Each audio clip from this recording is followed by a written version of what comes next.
Sir? Hit and run का जो law है, मैं पार्लियामेंट में खड़े होकर इसकी मुखालिफत करा था, मैं स्पीच भी डाला उसकी। क्रिमिनल जूरिस्प्रूडेंस में आप 2 साल से 10 साल कर देंगे, ये क्या है भाई? ये क्या बनाना चाह रहे इस मुल्क को आप? ठीक है, वो गलत है, क्राइम है, मगर 10 साल कैसा करेंगे आप? और उसमें आप बेल नहीं होंगी। मैं उस वक्त वार्न करा था लोकसभा में मेरी स्पीच में, मगर 306 आप लोग आज हवा में उड़ रहे हैं, जमीन पे पैर ही नहीं है आपके। अब जब पूरे ट्रक ड्राइवर्स निकल गए और पूरा शहर जाम हो गए, शहरा जाम हो गए, रोड पे पेट्रोल नहीं, डीजल नहीं, तो जब इनको ख्याल आया, क्यों प्राइम मिनिस्टर मोदी और अमित शाह आवाम रोड पे निकले डरते हैं लोग? अबे पार्लियामेंट में हम बोले आपको वार्न करे मत करो ये काम आप, मगर आप नहीं सुने। मैं फिर से कह रहा हूं, ये जो नया तीनों फौजदारी के कानून लाए, ये रोलेट एक्ट की याद दिलाता है।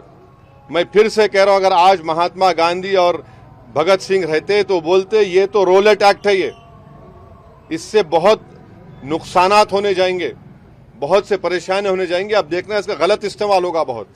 सर, गिरिराज सिंह ने बात करते हुए कहा है कि सुन लो ओवैसी, राम मंदिर तो झांकी अभी बहुत और कुछ बाकी है, ये बताया है सर, इस पर क्या कहेंगे? तो हम चाहेंगे कि भारत के प्रधानमंत्री नरेंद्र मोदी इनके इस बयान पर बता दें कि सच है। जब उनका कैबिनेट का मंत्री इस तरह की बकवास कर रहा है, तो देश के प्रधानमंत्री की एक मॉरल रिस्पॉन्सिबिलिटी बनती है, कलेक्टिव रिस्पॉन्सिबिलिटी बनती है कि वो अपने इस मिनिस्टर के बयान की तस्दीक कर दें। वो क्या कह रहा है, सच कह रहा है क्या आप काशी, मथुरा, टीली वाली मस्जिद, सुनहरी मस्जिद, जितने आरएसएस के पास जो 30-35 हज़ार मसाजिद के लिस्ट है, क्या वो सब ले लेंगे क्या आप लोग? तो देश के प्रधानमंत्री की जिम्मेदारी है कि वो अपने मिनिस्टर के इस बयान के ऊपर देश को बताएं कि उनकी पॉलिसी क्या है। क्या ये बात सच नहीं है कि अगर 6 दिसंबर को मस्जिद नहीं शहीद की जाती तो कोर्ट का जजमेंट क्या आता? क्या ये बात सच नहीं है कि बगैर मुस्लिम पक्ष को बताए ताले खोले गए? जब कंप्यूटर नहीं था तो चंद मिनट की हियरिंग में जज साहब ने 26 या 25 पेज का ऑर्डर दे दिया, और बाद में वही जज साहब ने अपनी किताब में लिखा कि उनको ऊपर से इशारा मिला क्योंकि उन्होंने अपने कोर्ट की दीवार पर एक काले बंदर को देखा। क्या ये बात सच नहीं है कि जब जीबी पंत उत्तर प्रदेश के मुख्यमंत्री थे, रात के अंधेरे में बाबरी मस्जिद में मूर्तियां रख दी गई, उसके बाद मस्जिद को बंद कर दिया गया? ये फैक्ट है, सुप्रीम कोर्ट का जजमेंट फैक्ट है।